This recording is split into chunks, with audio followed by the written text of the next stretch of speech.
வணக்கம் வணக்கம் வணக்கம் வணக்கம் வணக்கம். எப்படி இருக்கீங்க எல்லாரும்? நல்லா இருக்கும். நல்லா இருக்கு. Very nice. ஸோ உங்ககிட்ட இருந்து ஆரம்பிக்கலாம்னு இருக்கேன். ஸோ லிங்கம் உருவான கதை என்ன அப்படின்னு நீங்க சொல்லுங்க. லிங்கம் ஆனந்த விகடனுக்காக நான் வேற ஒரு வெப் சீரிஸ் பண்றதா இருந்துச்சு. அப்போ அவங்க கிட்ட இந்த கதையோட ரைட்ஸ் இருந்தனால இதை பண்றீங்களான்னு கேட்டாங்க.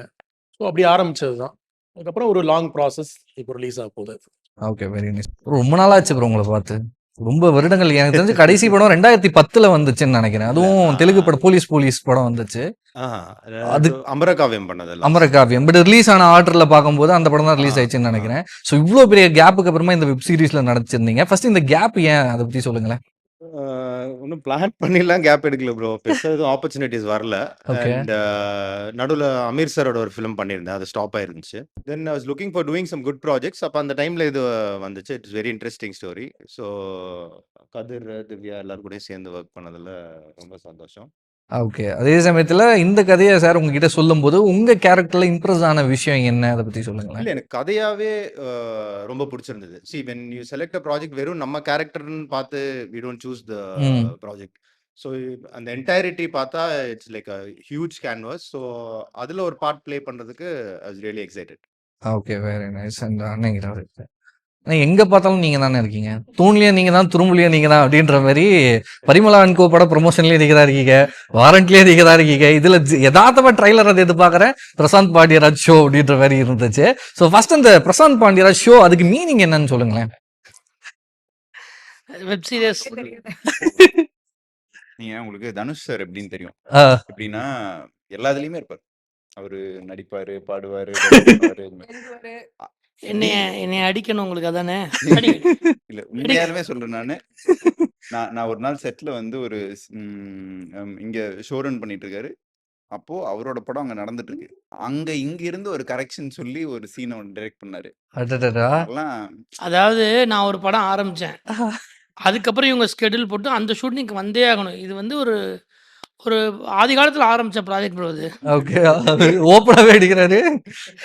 ஆக்சுவலாக லிங்கம் வந்து ஒரு 3 வருஷத்துக்கு முன்னாடியே ஆரம்பித்த ப்ராஜெக்ட். பட் வெப் சீரிஸ் அதோட ப்ராசஸ் வந்து கொஞ்சம் ஸ்லோவாக தான் இருக்கும்.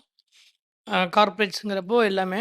இன்னொன்று ஸ்கிரிப்டுக்கான டைமும் வந்து நிறைய ஆர்என்டி பண்ணி ஒர்க் பண்ணுறதுனால ஸ்கிரிப்டாக ரெடி ஆகிறதுக்குமே கொஞ்சம் நிறையா டைம் எடுத்துச்சு. அதுக்கப்புறம் ஒவ்வொன்றா நிறைய விஷயங்கள் பட்ஜெட்டாக மாறுச்சு, கேஸ்டிங் மாறுது. ஸோ இந்த மாதிரி நிறைய விஷயங்கள் சேஞ்சஸ் இருந்தது. ஸோ அதனால அது கொஞ்சம் லேட் ஆகிட்டே இருந்தது. இதுக்கு இடையில நான் வந்து மாமன் வந்து கமிட் பண்ணிட்டேன். ஓகே ஓகே, அது நான் டைரக்ஷன். இது என்னன்னா, அவரு இருமா அவர் ரைட்டரு, டைரக்டரு, இவங்களாம் நடிக்கிறாங்க, இவங்களாம் நல்லா வேலை செய்கிறாங்களான்னு பார்க்குற வேலை என்னோடது. ஓகே, அவர் சொன்ன கதையை கரெக்டாக எடுத்துடுறாரா, இவங்களாம் கரெக்டாக பர்ஃபார்ம் பண்ணுறாங்களா, இதை கரெக்டாக கொண்டு போய் சேனலில் சேர்க்கறதுக்காக தான் அப்பாயின்ட் பண்ணியிருக்க ஒரு ஆள். கிரியேட்டிவ் ப்ரொடியூசர் வந்து இது கரெக்டாக இருக்காங்கிறது எனக்கே ஒன்றும் தெரியாது. பட் எதுக்கு எனக்கு அந்த வேலை கொடுத்தாங்கன்னு தெரில. ஸோ என்னென்னா, விலங்குன்னு ஆல்ரெடி ஒரு வெப் சீரிஸ் வந்து நான் பண்ணி ஹிட் கொடுத்தனால, ஸோ புதுசு இது ஒரு படமாக எடுக்கிறப்ப நம்ம தேவைப்பட்டிருக்க மாட்டோம். இது ஒரு பெரிய ப்ராஜெக்ட்டு. இதை வந்து வெப் சீரியஸாக ஒன்று கன்வெர்ட் ஆகிறப்போ என்னை மாதிரி ஒரு ஆள் கூட இருந்தால் ஹெல்ப்பாக இருக்கும் அப்படின்றதுக்காக தான் என்னை ஒர்க் பண்ணாங்க. நாம்ளும் அந்த மாதிரி ஒரு கோஆர்டினேட்டர் மாதிரி ஒர்க் பண்ணோம். ஸோ இதுக்கடையில் இப்போ எனக்கு ஏன் புலப்பி பார்க்கணும்ல, எனக்கு ஒரு படம் இருக்குல்ல. ஸோ அப்படி ஒரு படம் ஆரம்பித்தோம். கரெக்டாக படம் ஆரம்பித்து ஒரு வாரம் கூட ஆகலை. ஃபர்ஸ்ட் நாள் பூஜை போட்டு ஆரம்பிக்கணும், அன்னைக்கு சொல்கிறாங்க அடுத்த வாரம் ஷூட்டிங்னு. ஓகே. ஸோ என்னென்னா, நம்ம இங்கேயும் காசு வாங்கிட்டோம்ல, கடமைப்பட்டோம். அப்போ என்ன பண்ணோம், வந்து தான் ஆகணும் அப்படின்றனால அங்கே வந்து பாஸ்கர் மாஸ்டரை கூப்பிட்டு, மாஸ்டர் சாங் ஒரு 3 நாள் எடுங்க அப்படின்னு சூரியன் என் கால்லையும் ஐஸ்வர்யலட்சுமி கால்லையும் விழுந்துட்டு, நீங்கள் ப்ரொடியூசர் கால்லையும் விழுந்துட்டு, ஒரு 3 நாள் மட்டும் இங்கே ஷூட் போயிட்டு வரேன் அப்படின்னு சொல்லி வந்தேன். வந்த இடத்துல இப்போ என்ன தான் அங்கே ஷூட் பண்ணாலும், சாங் ஷூட் பண்ணாலும் நம்ம படம், இதுவும் நம்ம படம், அதுவும் நம்ம படம். ஸோ ஒரு 5 நாள் ஷூட்டிங்கு, 3 நாள் இங்கே இருந்துட்டு அதோட ஃபுட்டேஜ் எல்லாத்தையும் பார்ப்பேன். இல்லை இன்னொரு டேக் எடுக்க சொல்லுங்கள் அப்படிமே. திரும்ப 2 நாள் அங்கே போய் ஷூட் பண்ணுறப்போ இங்கேருந்து ஃபுட்டேஜ் வரும். ஓகே. ஸோ அந்த மாதிரி என்னைய நம்ப முடியாத அளவுக்கு வச்சுருந்தாங்க. இந்த பயங்கரமான ஒரு விஷயம். அது ரிலீஸ் ஆகிடுது, உடனே முடிஞ்சிருச்சு. அப்புறம் வாரண்ட் ஆரம்பித்தோம், அதுவும் ரிலீஸ் ஆகிடுச்சு. இப்போ ஃபைனலாக லிங்கம் வந்திருக்கு. Super, super. வெரி இது நைஸ். வந்து என்னோட காரணம் கிடையாது. ஆஹா. இல்ல காரணமா இல்லைங்க. அதாவது என்னன்னா, தனுஷ் சார் எப்படி மல்டி டேலண்டட் இறைவா! அமைதியா இரு. ஒரே நிமிஷம். ஆ. அவரும் நடிக்கிறாரு. ஆமா. இவரும் நடிக்கிறாரு. டைரக்ட் ஏங்க பண்றாரு. ஏங்க இப்படி ஏங்க எதுக்குங்க பெருமையா பேசினா எதை அவரு எங்கங்க சேர்க்குறீங்க? எனக்கு புரியுதுங்க. பெருமையா பேசினா ஆனா அதே சமயத்துல இனிமே வந்து ஹீரோவா மட்டும் தான் நடிப்பீங்க அப்படின்ற மாதிரி ஏதோ அனௌன்ஸ்மெண்ட் இந்த சொல்ல மாதிரி போறதா பதிலுக்கு பேசிக்கிறாங்க. மைக் வேற யார்ட்ட நான் லிங்கம் 2 வந்து ஒரு தடவை ஸ்கிரிப்ட் பார்த்துட்டு எல்லா பேஜஸ்லயும் சைன் போட்டு அக்ரிமெண்ட் போட்டாதான் நான் வருவேன்னு இருக்கேன். ஏன்னா அவரும் நடிச்சிருக்காரு. ஓகே. அப்புறம் கதை ஷோர் அந்த மாதிரி ஆளாங்க நானு. நீங்க அப்படி இல்ல. பட் ஆனாலும் எப்படிங்க இல்ல டைரக்ஷன் நடிக்க தான் வந்ததுக்கு பண்றோம். அப்புறம் ஷோ ரன் பண்றோம். இன்னொரு வெப் சீரிஸ் அமேசான் கொண்டு ஐயோ சொல்லக்கூடாதா? சொல்லக்கூடாது. சூப்பர். சொல்லக்கூடாது. இன்னொரு வெப் சீரிஸ் அமேசான். சொல்லக்கூடாதுப்பா இங்க. சரி. இன்னொரு வெப் சீரிஸ் பண்றோம். ஷோ ரன் பண்றேன். டைரக்ஷன் பண்றேன். நடிக்கவும் செய்றேன். அவ்வளவுதான். அவர் சொன்னது கரெக்ட் தான் அப்படின்ற மாதிரியான ஒரு விஷயம் தெரிஞ்சிச்சு இதுல இருந்து. அப்படியே மேம் நீங்க சொல்லுங்க. மேம். இந்த ப்ராஜெக்ட்குள்ள எப்படி வந்தீங்க? லைக் ஃபர்ஸ்ட் கதை கேட்கும்போது எப்படி இருந்தது? ஏன் வந்தீங்களா? சரி, சரி. என்ன கரெக்டா? எப்படி வந்தீங்க அதை சொல்லுங்க. ஸோ டைரக்டர் லக்ஷ்மி சார் தான் கூப்பிட்டுருந்தாங்க. அப்புறம் இந்த மாதிரி ஸ்டோரி சொன்னாங்க. ஓகே பண்ணலாம் அப்படின்னு சொல்லி அந்த மாதிரி தான் இதுக்குள்ள வந்தது. ஆனஸ்டா சொல்லணும்னா ரொம்ப இந்த இப்ப பேச்சுலர்ல வந்து ஆஹ், ஒரு மாதிரி ஒரு மாதிரினா அப்படி இல்ல. நாங்க ஒண்ணுமே நினைக்கல. நாங்க எந்த மாதிரியும் நடக்கலையே. நாங்க எதுவுமே சொல்லலையேம்மா. ஏங்க, சில பேத்துக்கு வேற யாருமே வில்லன் கிடையாது. அவங்களே ஹீரோவா நடிச்சு அவங்களே வில்லன் நடிக்கிறதுன்னு ஒரு கதை இருக்குல்ல. இல்ல இப்ப இப்ப பேச்சுலர்னா அது வேற மாதிரி ஒரு லுக்ல இருக்கும். ஆ, அதுக்கு இதுல வந்து அப்படியே கான்ட்ராஸ்டா இருக்கும். அது ஒரு ஐடி போற பொண்ணு அந்த மாதிரி இருக்கும். இதுல வேற மாதிரி இருக்கும். ஒரு 80s 90ஸ்ல நாகர்கோயில்ல இருக்கிற பொண்ணு எப்படி இருப்பாங்க அந்த மாதிரி ஒரு ரோல். அதுக்கு வந்து எனக்கு தெரிஞ்சு ஆடிஷன் கூட பண்ண என்ன மூஞ்சில கை வச்சுட்டு உட்காந்துருக்கீங்க? அவர் யோசி. புரியல. நம்ம தலையில கை சொல்லுது. நம்ம mic என்ன நான் ஏங்க உங்க 3 மைக் அது. ஆக்சுவலா வந்து திரும்ப வந்து கேஸ்டிங் பண்றப்போ திவ்யா தவிர இந்த கேரக்டர் வேற யாராலையுமே நடிக்க முடியாது. ரொம்ப ஸ்ட்ராங்கா சொன்னது டைரக்டர் தான். வாவ். ஏன்னா Very அவர் nice. வந்து ஃபீல் பண்ணிட்டாரு. ஆக்சுவலா கதிரும் திவ்யா தான் ஃபர்ஸ்ட் காஸ்டிங் கரெக்ட். அதுக்கப்புறமா தான் நாங்கெல்லாம் இந்த Okay. படத்துல வந்து ஜாயின் ஆமா அவரு இந்த ஒரு கேரக்டர் வந்து கழுத்துல இங்க மச்சம்லாம் வச்சிருப்பாங்க. அத நான் கூட சொல்ல வந்தேன். அது கூட அது பொட்டு கூட கழுத்துல மச்சம் வேணும்ன்றதுக்காக பார்த்து காசு பண்ணிக்கலாம். அந்த கேரக்டருக்கு கழுத்துல மச்சம் இருக்கும்னு சொல்லி கேர்ள் ஃப்ரெண்டுக்கு மச்சம் இருந்தது. அதனால வந்து ஒரு பொட்டை வச்சுக்கோ அப்படி. அந்த பொட்டை வச்சுட்டு உயிரை வாங்குவாரு. ஃப்ரேம்ல வேற என்னென்னமோ இருக்கும். அதெல்லாம் விட்டுருவான் அந்த ஆளு. அந்த பொட்டு இருக்கான்னு மட்டும் பாத்துக்கிட்டே இருப்பேன். என்ன எதுக்கு ஒன்மார் கேக்குறாங்க இவனு. அது இந்த அம்மா காஸ்டியூமே விட்டுரும். ஆனா அந்த பொட்டை மறக்காம. குடுக்குறீங்களா மைக்கு கொஞ்சம்? எனக்கு இப்பதான் தெரியும் அது அவரோட கேர்ள் ஃப்ரெண்டோட மச்சம். இவ்வளவு நாள் நான் கேரக்டரோட மச்சம் நினைச்சிட்டு இருக்கேன். எனக்கு தெரியும். அவர் பாவம் ஃபீல் பண்ணி வச்சிருக்காரு. லைக் உங்க கேரக்டரைசேஷன் அந்த மாதிரி டிசைன் பண்ணிருக்காரு போல. சோ அந்த மாதிரி ஆடிஷன் கூட பண்ணல. சோ ரொம்ப ஸ்டீரியோ டைப் பண்ணாம இந்த பொண்ணுக்கு இதுதான் வரும்னு இல்லாம என்ன நம்பி இந்த ரோல் கொடுத்தாங்க. நல்லா பண்ணிட்டு ஸோ வெரி நைஸ். அதே சமயத்தில் இப்போ நீங்களே பேச்சு வாக்கில் பேச்சுலர் அப்படின்ற மாதிரி சொன்னீங்க பார்த்தீங்களா? லைக் பேச்சுலர் படம் ரிலீஸ் ஆகி அதான் நான் காலேஜ் படிச்சிருந்தேன் அப்போ வந்த படம்.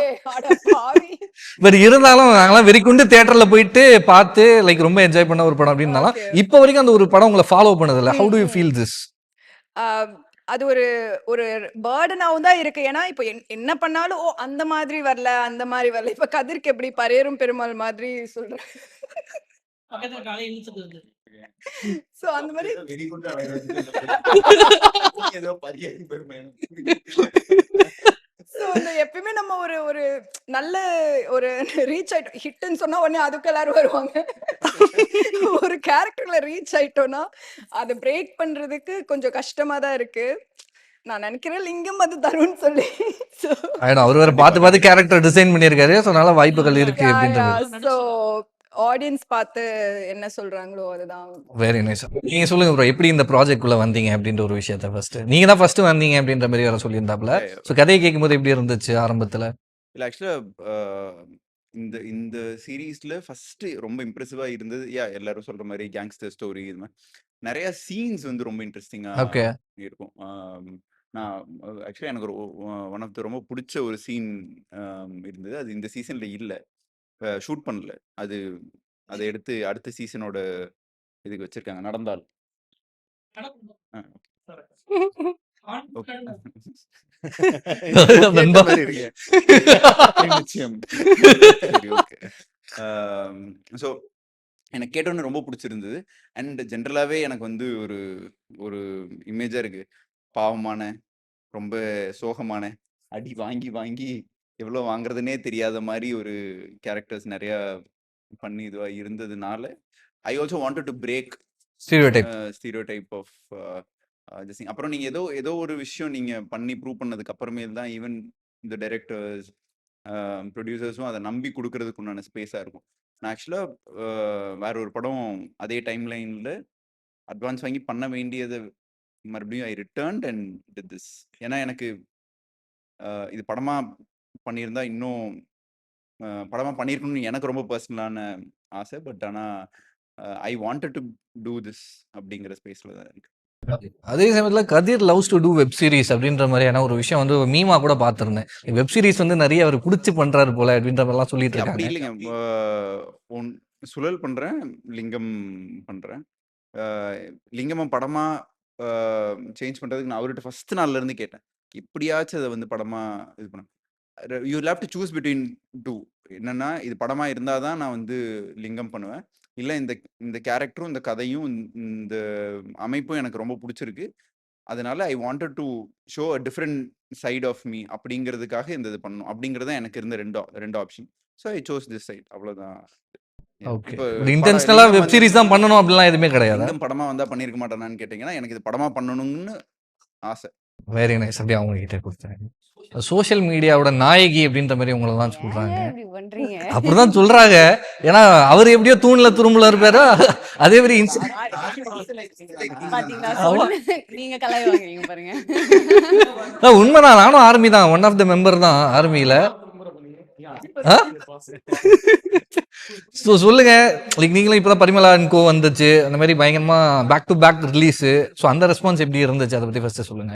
அந்த ரெஸ்பான்ஸ் நல்லா இருந்தது. ஜாலியா இருந்தது. லைக் ஒரு ஜாலியான ஒரு பாட்டு அண்ட் பாட்டும் நல்ல ரீச் இருந்தது. ஸோ செம்ம ஹாப்பி. லைக் ஏன்னா ட்ரீம் அதெல்லாம். இன்ஃபேக்ட் இப்போ வந்து கதிர், திவ்ய பாரதி, ஷார் இவங்க எல்லாருமே வந்து நான் வந்து தியேட்டர்ல பார்த்து ஸோ படமா இவங்கெல்லாம் ஆர்டிஸ்ட் அப்படின்னு நம்ம பார்த்துட்டு இருந்திருப்போம்ல, ஆக்டர்ஸ் அப்படின்னு சொல்லி அப்பா அப்படி அவங்களோட சேர்ந்து நடிக்கிறதே வந்து எப்படி ஒரு பெரிய பாக்கியம். சேம் வே பரிமளாலையும் லைக் அவ்வளோ பெரிய டைரக்டர் சாண்டி மாஸ்டர், பெரிய பாட்டுக்கு கொரியோகிராஃப் பண்ண கொரியோகிராஃபர், அவரோட சேர்ந்து பண்றதெல்லாம் வந்து லைக் எல்லாமே ட்ரீம் தான். அண்ட் நம்மளுடைய பாட்டு ஒன்று வந்து பயங்கரமா எல்லாரும் ரீல்ஸ்ல, நான் என்னுடைய ரீல்ஸ்க்கு வந்து சாங் யூஸ் பண்றது போய் நான் நடிச்ச நான் பண்ண ஒரு பாட்டை வந்து நிறைய பேர் ரீல்ஸா போடுறாங்க அப்படிங்கிறதுலாம் வந்து ரொம்ப சரியலா இருந்தது. நல்லா இருந்துச்சு. பார்க்கும்போது பயங்கரமா இருந்துச்சு அப்படின்ற மாதிரி எடுத்துக்கலாம். இப்போ சொல்லுங்க, லிங்கம் படத்துல எப்படி வந்தீங்க? உங்க கேரக்டரைசேஷனை பத்தி சொல்லுங்க. அதாவது என்ன இது உள்குத்து இருக்கும் போல எதுக்கு பதிலா? நாலு நாள் மேட்ரா? 4 நாள் பாட்டு. டாக்டர் அது ஒரு 4 days ஸ்டோரி. சரி, லாஸ்ட் மூட்ல இருக்காங்க. வேற ஒன்றும் இல்லை. சொல்லுங்க எப்படி வந்தீங்க? அந்த 4 நாள் கதை. டைரக்டர் தான் அது சொல்லணும். இல்ல என்னன்னா அது அப்படி கிடையாது. அது எப்படி தப்பா கம்யூனிகேட் ஆயிடுது. என்னன்னா அவங்கள தான் ஃபர்ஸ்ட் எடுத்தோடனே அந்த கேரக்டருக்கு சூஸ் பண்ணாங்க. சூஸ் பண்ணிட்டு நாங்கள் எல்லாம் என்ன நினச்சிட்டு இருக்கோம்னா அவங்க தான் நடிக்க வராங்கன்னு நினச்சிட்டே இருக்கோம். ஆனால் அது சரியாக கம்யூனிகேட் பண்ணாமல் அவங்கள வந்து கூப்பிடாமலே இருந்தாங்க. திடீர்னு ஷூட்டப்போ எங்கடா அவ அப்படின்றப்போ தான் என்னது வரணுமா அப்படின்னு அவங்கள கூப்பிட்டாங்களே தவிர அவங்களுக்கும் தெரியும் அவங்கள தான் சூஸ் பண்ணாங்க. காஸ்டியூம் ட்ரெஸ் எடுக்காமல் 4 நாள் முன்னாடி ட்ரெஸ் எடுக்காமல் வந்திருப்பாங்களா? இதெல்லாம் சும்மா ஏதாவது சொல்லக்கூடாது, சொல்லக்கூடாது. அவங்கள தான் ஃபஸ்ட்டு வந்து வெரி ஃபஸ்ட்டு சேனலில் சொன்ன உடனே, ஏன்னா அப்போ பிக் பாஸ் வந்து வந்தனால வெரி ஃபஸ்ட்டு நம்ம ஆர்டிஸ்ட் அவங்களும் நல்லா பர்ஃபார்ம் பண்ணுறாங்க. அவங்க யூடியூப் வீடியோஸ்லாம் பார்த்தோம். நேரில் கூப்பிட்டு பேசணும். டேரக்டர் ஆடிஷன் பண்ணுற மாதிரி இல்லைம்மா, நேரில் கூப்பிட்டு பேசினார்ல, பார்த்து பேசணும். எல்லாமே பண்ணிவிட்டு அந்த கேரக்டருக்கு ஒரு ஒரு அது என்ன சொல்லுவாங்க, அந்த நாடகம் பண்ணுற, வீதி நாடகம் போடுற ஒரு கேரக்டரு, இந்த மாதிரியான ஒரு பொண்ணு தான் வேணும். நல்லா போல்டாக இருக்கணும். லுக் வைஸாகவே வந்து அவர் ரொம்ப பயங்கர போல்டான ஒரு பொண்ணாக இருக்கணும் அப்படின்றப்போ சரி லுக்காகவே நல்லா இருக்காங்களே அப்படின்னு சொல்லி ஃபஸ்ட்டே சூஸ் பண்ண கேரக்டர் தான். அவங்க இன்னொரு இன்டர்வியூல வந்து நீ 4 நாள் முன்னாடி தான் கூப்பிட்டாங்க அப்படின்னு சொன்னாங்க. அவர் தப்பா சொல்லிட்டாரு. அவர் வேற ஆர்டிஸ்ட் மாற்றி கன்ஃபியூஸ் ஆகி சொல்லிட்டாரு. ஆரம்பத்துலேருந்தே அவங்க தான் இருந்தாங்க. அது ஒரு 4 days மேட்ச். 4 days matter. சரி, ஓகே. லைக் ஐயா, உங்க கேரக்டரைசேஷன் எப்படி வந்திருக்கு அவுட்டா? நீங்க நடிச்ச எக்ஸ்பீரியன்ஸ் அத பத்தி சொல்லுங்களேன். அதான் நல்லா இருந்துச்சு. கேரக்டர் வந்து ரொம்ப புதுசா இருந்தது எனக்கு. And also periodical. அவங்க தெருவா போய் இதெல்லாம் பண்ண மாட்டாங்கல்ல. ஆஹா. சோ அதனால அதனால கரெக்ட். மாறி மாறி அதே எவ்வளவு வாட்டி தான் இதே சொல்றது. அப்படியே அதனால மைக் வாங்க முதல்ல வந்து அதனால புதுசா இருந்துச்சு அப்படின்ற மாதிரி சொல்லு. ஆப்வியஸ்லி புதுசா இருந்தது. ஏன்னா வந்து பீரியாடிக்கல் இது. ஆக்சுவலா அது வந்து வெக்கப்படுற மாதிரி சீன் இருக்கு. ம். ஓகே. புதுசா இருந்தது. எல்லாம் பிளாஸ்ட் மூட்ல இருக்காங்க அப்படின்ற ஒரு விஷயம் நல்லா தெரியுது. மாதிரி ஹியூமர் பண்ணா எதுக்கு சிரிக்கிறது? கன்ஃபியூஸ் ஆகுது லைட்டா. ஃபன்னான இன்டர்வியூ மாதிரி.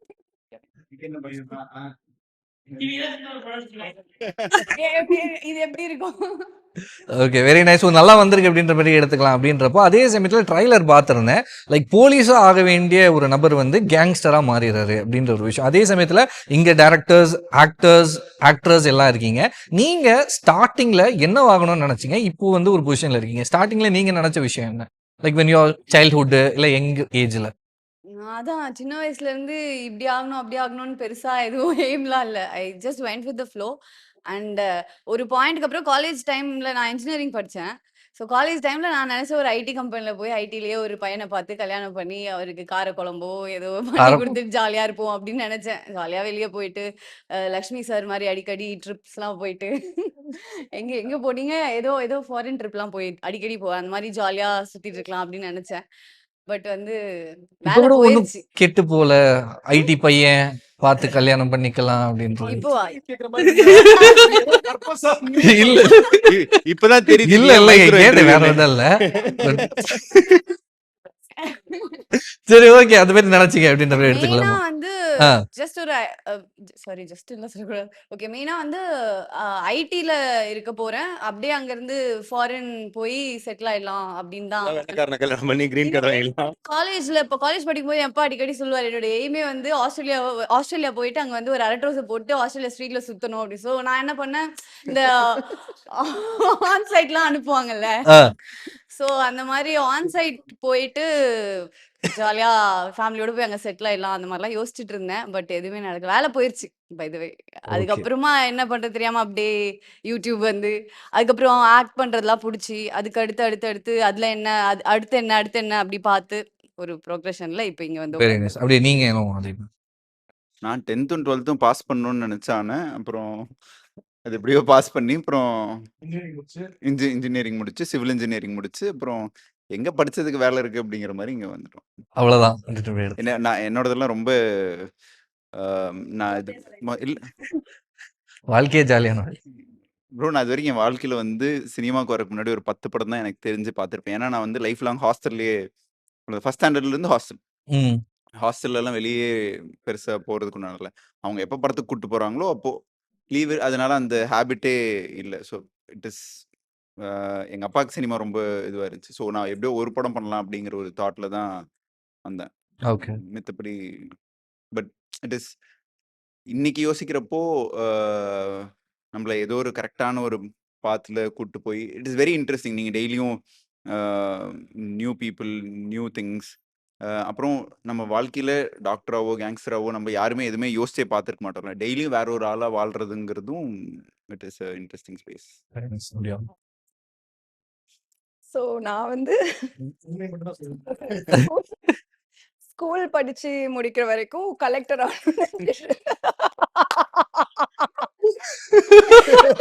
ஏச்சு போயிட்டாரு.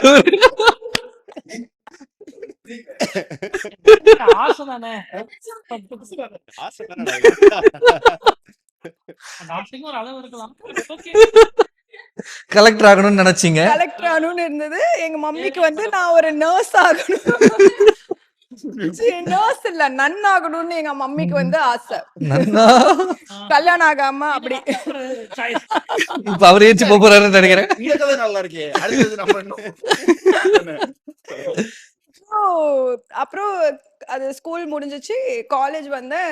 காலேஜ் வந்ததுக்கப்புறம் கல்யாணம் பண்ணி செட்டில் ஆயிடலாம். வேலைக்குலாம் போறதெல்லாம் கஷ்டம் எனக்கு அப்படின்ட்டு, கல்யாணம் பண்ணலாம் அப்படின்ற ஐடியால இருந்தேன். அவனை மட்டும் அந்த காலேஜ் பக்கம் போக விடாம இருந்திருந்தா, ஸோ அது சரி நல்ல பையன் கிடைக்கல. அதனால அப்படியே இருந்து இங்க ஃபேஷன் டிசைனிங் படிக்க வந்தேன். ஆக்டர் ஆகணும்லாம் நான் நினைச்சதே இல்ல ஒரு நிமிஷம் கூட. But it happen and I'm okay. Just going with the flow now. Okay. நீங்க யோசிக்கும் போது அப்படியே போகுது. நீங்க ஒருவேளை நன்னா இருந்தீங்கன்னா என்ன ஆயிருக்கும் அப்படின்ற மாதிரி யோசிச்சு நன்னா பாருங்க. இருந்தா என்ன என்ன ஆயிரும்? பல பசங்க வந்து அவ்வளவுதான் தெரிஞ்சிருந்தா இப்பயே கையெல்லாம் அறுத்துப்பாங்க அப்படின்ற மாதிரி நினைக்கிறேன். அவங்களும் நல்லா இருப்பாங்க.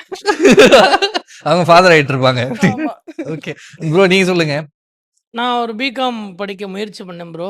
முயற்சி அதனால பண்ணீங்க. பிகாம் படிச்சா என்ன பண்ணுவாங்க, பேங்க்ல போய் ஏதோ ஒரு வேலை, ஒரு 15,000 20,000 சம்பளம் வாங்கிட்டு வேலை பார்க்கலாம்னு நினச்சி தான் இருந்தேன். ஷார்ட் ஃபிலிம் நாளைக்குனர் பார்த்து இன்ஸ்பயர் ஆகி ஒரு ஷார்ட் ஃபிலிம் எடுத்து பார்ப்போம்னு சொல்லி காலேஜ் படிக்கிறப்ப ஷார்ட் ஃபிலிம் எடுத்து அப்படியே சினிமாக்குள்ளே வந்தேன். பட் அது ரொம்ப பிடிச்சி பண்ணனால தான் பண்ண முடிஞ்சுது. இவங்க சொல்ற மாதிரி ஜஸ்ட் லைக் தட் அப்படி வரல. எனக்கு ஏதோ ஒன்று எங்கேயோ சின்ன வயசுலேருந்தே வந்து இந்த எல்லாரும் சொல்லுவாங்கள்ல, ஏதோ ஒன்று காசு சம்பாதிக்கணும்னு நினைக்கணும், இல்லைனா எல்லாரும் பாராட்டணும்னு நினைக்கணும், எல்லாரும் கிளாப் பண்ணணும்னு நினைக்கணும். அப்படி நான் எந்த ஈவெண்ட்டுமே பண்ணதில்லை. இப்போ சும்மா சொல்லுவாங்களே ஒரு பேச்சு போட்டி, ஸ்கூல் படிக்கிறப்போ ஒரு டான்ஸ் ஆடுவாங்க அப்படின்னு சொல்லுவாங்க. அந்த மாதிரி நான் 12th படிக்கிற வரைக்கும், காலேஜ் படிக்கிற வரைக்கும் அந்த மாதிரி எந்த விதமான செக்மெண்ட்குள்ளேயும் இல்லை. அப்போ அது முறையாக நான் ஒரு ஷார்ட் ஃபிலிம் பண்ண போகிறேங்கிறப்ப என்னை புதுசாக பார்க்குறது எனக்கு ரொம்ப பிடிச்சிருந்துச்சு.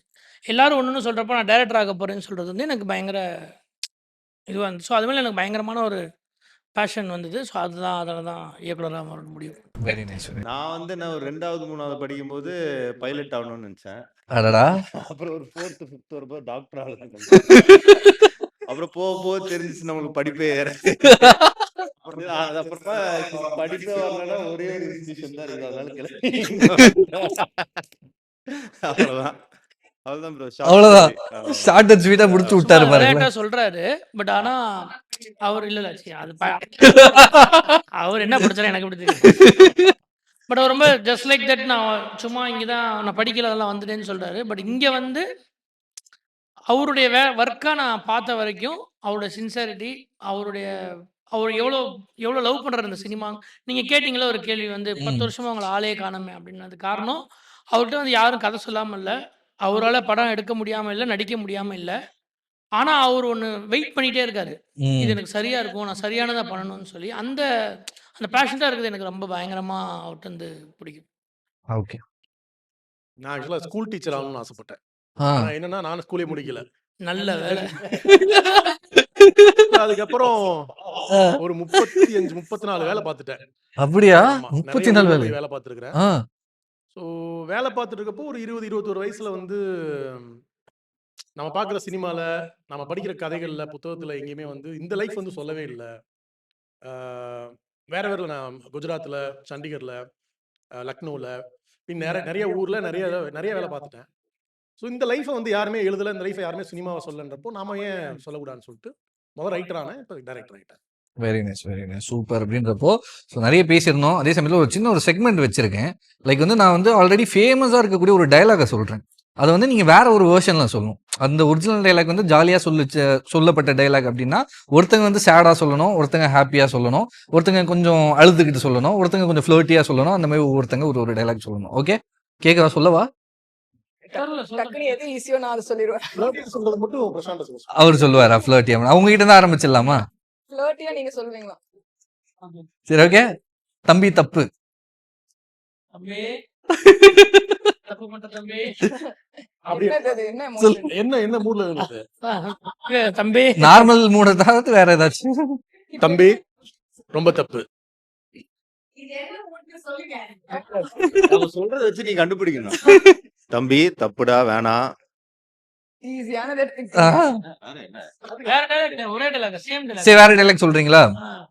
அது கொஞ்சம் நல்லா தம்பி கீழே இறங்குப்பா அப்பதான் முத்தம் கொடுப்பேன். தம்பி கீழே இறங்க அப்பதான் முத்தம் கொடுப்பேன். ஏய், என்ன ஊட்டி? சொல்லு. விஜய் சார் அவரோட மாநாடுல சொல்லிருப்பா. மாநாடுல ஒருத்த மேலே கீழே தம்பி கீழே இறங்கு கீழே இறங்கு கீழே நல்ல இறங்குறதா? மாடுலேஷன். அதை நம்ம ஒன்று சொல்லி கெடுத்துட்டு வேற டைலாக். இல்ல நீ பர்த்டே வேற வருது, ஒரு ஸ்பெஷலா ஒரு இல்ல ட்ரிபியூட் அது மாதிரி. இந்த சும்மா ஒரு இன்ஃபர்மேஷன். இது வந்து இப்போ ஆரம்பிச்ச இது இல்ல. பாகவதர் காலத்திலே வந்து இதே மாதிரி கரண்ட் கம்பி மேலே ஏறி நின்று ஒருத்தர் கீழே விழுந்து அவர் வீட்டுக்கு போய் அவர் ஒரு 5000 ரூபாய் கொடுத்தாருன்னு சொல்லி நான் படிச்சிருக்கேன். ஸோ காலங்காலமாக ஒரு ரசிகர் கூட்டம் வந்து இதை பண்ணி ஒரு ஒரு ஆர்டிஸ்டாக மட்டும் இல்லாமல் ஒரு அஸ் அ பிரதராக வந்து அவருக்கு அக்கறை இருக்குல்ல. அவருக்கு இப்போ ஒரு யாராவது ஒருத்தர் கையில காமிச்சா பண்ணலாம், இல்லை ஒரு போலீஸ் போய் இது பண்ணி எல்லாம் பண்ணலாம். பட் இது எல்லாமே நம்ம சொன்னால் கேட்பான்ற பெரிய நம்பிக்கை இருக்குல்ல, அது வந்து பயங்கர இதாக இருந்தது. நான் ஒரு பயங்கர டைகார்ட் ஃபேனுன்றனால அதை ரொம்ப ரசித்தோம். அதை நிறைய விதமான ட்ரோல்லையாவோ அக்கறை தான் அது. ஏதோ அதுல ஒரு பெரிய அக்கறை இருக்கு. ஆமா. அது மாதிரி இவருக்குன்னு இல்லை, எல்லா ஆர்டிஸ்டுக்குமே அது ஒரு பெரிய, இப்ப அஜித் சாரும் சொல்லுவார்ல, அந்த மாதிரி எல்லாருமே அவங்க ரசிகர் மேல ஒரு மிகப்பெரிய அக்கறையோட செயல்படுறது ரொம்ப பிடிச்சி. சரி, அது ஓகே. Dialogue. அதே அக்கறையோட நீ சொல்லு. அதான் மாத்துறேன்ல, ட்ரை பண்ணலாம். தம்பி வேணாம் தம்பி, இதெல்லாம் தேவையில்லாத வேலை, என்னைய கோத்து விட பாக்குற, இதோட முடிச்சுக்க. அவங்க சொல்லுவாங்க அந்த டைலாக் கரெக்டா. என்ன சொல்லணும்? தம்பி கீழே இறங்கு. அதெல்லாம் முடியாது. தம்பி தப்பு வேணா சொல்றேன். சரி சரி, அப்ப வேற டைலாக் சொல்றேன். முத்தம் கொடுக்குறேன்னு சொல்லு. வேணாம். உன்கிட்ட வந்து ஆரம்பிக்க கூடாதுன்றதுக்காக சொல்றா தம்பி கரெக்டா. வேற தம்பி தம்பி ட்ரை பண்ணலாமா? என்னது? தம்பி கீழே இறங்கு, கீழே இறங்குனாதான் முத்தம் கொடுப்பேன். அது வேணாம். தம்பி தப்பு வேணா சொல்றேன். தம்பி தப்பு. சரி, தம்பி தப்பு வேணாம், இன்னொரு டைலாக் இருக்கு, சொல்றீங்களா? அண்ணாந்து பார்த்தா வானம், குனிஞ்சு பார்த்தா பூமி, நேர்ல பார்த்தா காடு, நெஞ்சுக்குள்ள காடு.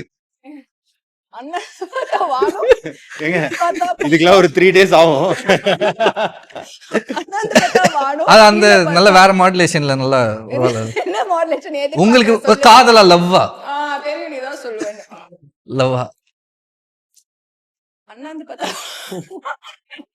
காதல்.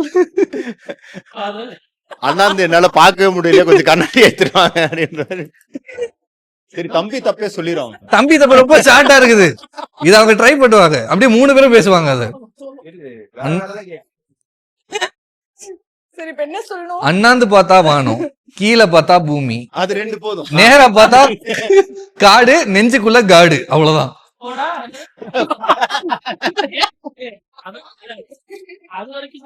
வானம், பூமி, காடு, காடு. அடுத்த வார்த்தை புரியுது, பட் இருந்தாலும் நைட் ரூம்ல உட்கார்ந்து யோசிச்சீங்களா இதெல்லாம்? ஆல்ரெடி ஃபேமஸா வைரலா போயிட்டு இருக்கக்கூடிய ஒரு டைலாக். ஓ, நட்டி சார் சொல்லிருப்பாப்புல. ஓகே. அண்ணாந்து பார்த்தா வானம். நிறைய பேர் வெயிட் பண்றாங்க. மைக் வாங்கி. இல்ல அடுத்தது அடுத்தது என் நெஞ்சில் கூடி இருக்கும்.